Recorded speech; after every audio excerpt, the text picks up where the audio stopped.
So the 2013 charts of Google's most popular searches in Australia are just in, with the top Google search at number 1 being "What is twerking?", shortly followed by "Who is God?".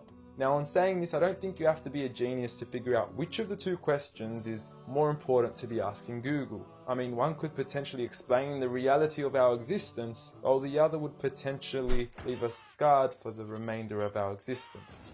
And look, I know there's a lot of skepticism surrounding this issue, and quite frankly, I don't blame you. I mean, the meaning of God has been thrown around so often we forgot what it means. From some Zeus-like man in the sky with a big beard, to Thor, to a half-animal, half-human creature, to Kanye West shamelessly producing a track titled "I Am God" on his album Yeezus, to Eminem then self-proclaiming himself as the rap god, a new brand of clothing titled "I Am God", and who could forget Justin Bieber and his believers. You affectionately refer to your fans as beaners. No, believers. And now I understand that most of this may be exaggerated, and many of these examples are mere semantics and plays on words that are probably being taken out of context, as let's face it, nobody actually believes in Bieber, and I highly doubt that Kanye West considers himself a god. When someone comes up and says something like, "I am a god," everybody says, "Who does he think he is?" I just told you who I thought I was, a god. And now Kanye West smashes his head into a street sign really, really hard. Oh! Kanye! Oh, Kanye. Kanye, you okay? Sounds like Kay's got a new hit. A god. That's who I think I am. Kanye, you okay? So with all these misconstrued definitions of God, the least I could do is help clear the water and help us finally find out who is God. Well, to begin, let's start with the things that we all agree on. First and foremost, we're here. We just began and we exist. And like all things that begin to exist, they require a cause. Things don't just come out of nothing, and although at times we sometimes wish they would, they don't. If I told you that this glass sprang into existence, this glass made itself, you said Muhammad Ali's crazy.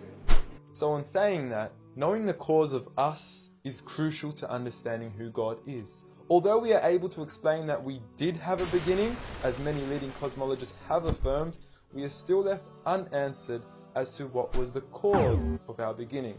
And before you lash out saying, "Oh, but we can't see what happened before we began," or "you can't prove there was a creator," we say quite openly, neither can you disprove a creator. And by observing the reality of our world and our existence, its order, its structure, and the systems, I see no reason not to believe in a creator.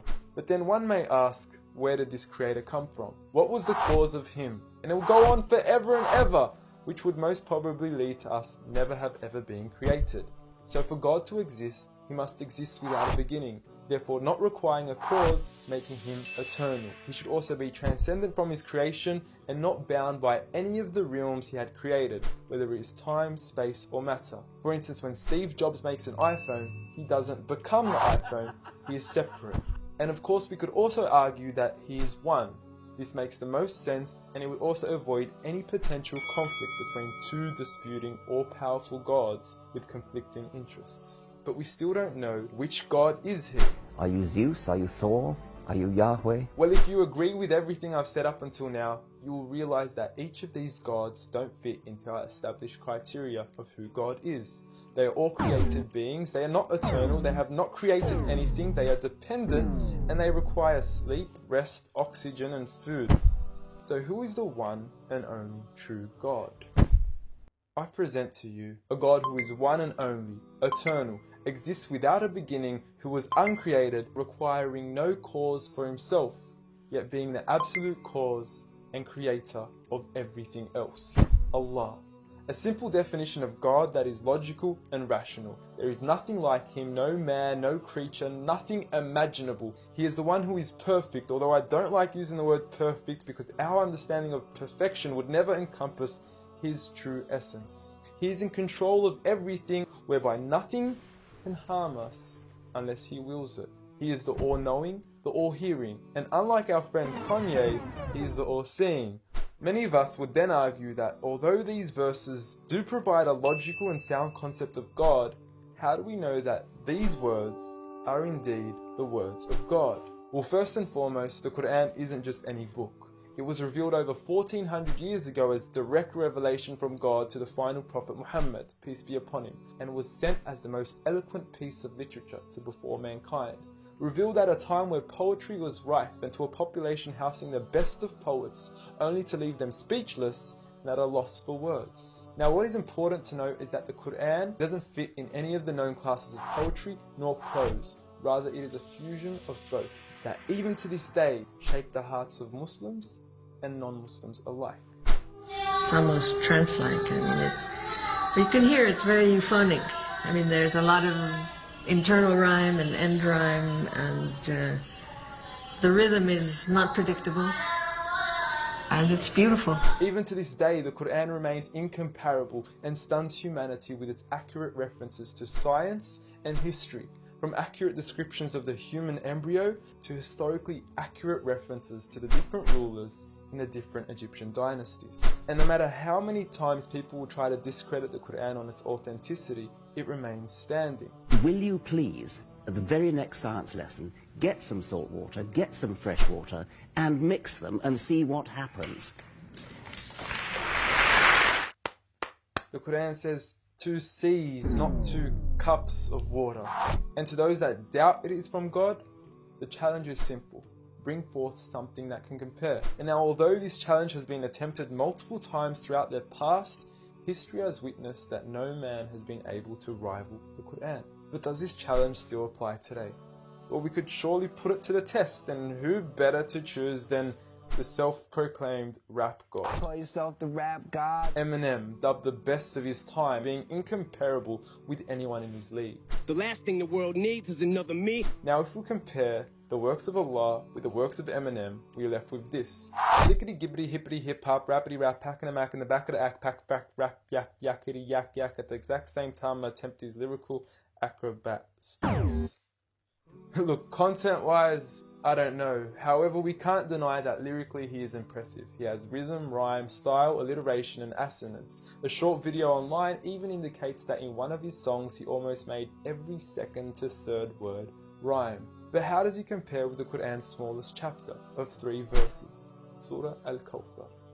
Now in just 10 words, Allah is able to use over 30 linguistic and rhetorical devices, including emphasis, multiple meaning, grammatical shift, word order and arrangement, ellipsis, conceptual relatedness, intensification, choice of words, repetition, intimacy, exaggeration, and prophecy, along with many, many more. What's also important to note is that the linguistic devices in the Quran aren't just thrown about randomly. For instance, Allah would use palindromes strategically to describe the terms glorify your Lord and the orbiting of planets, as though both processes are occurring continuously, non-stop, one after the other.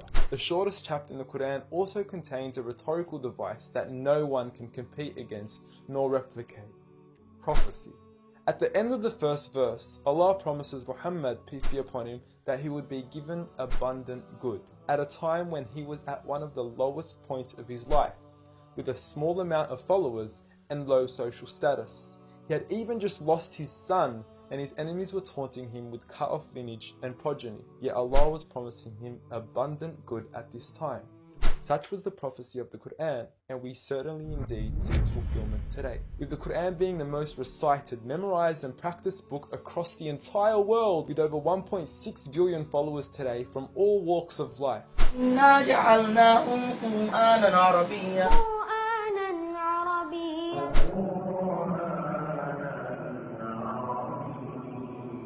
Now I know many of you are probably thinking, okay, cool story bro, but what's the purpose of the Quran? Well, the importance is that it gives meaning to life.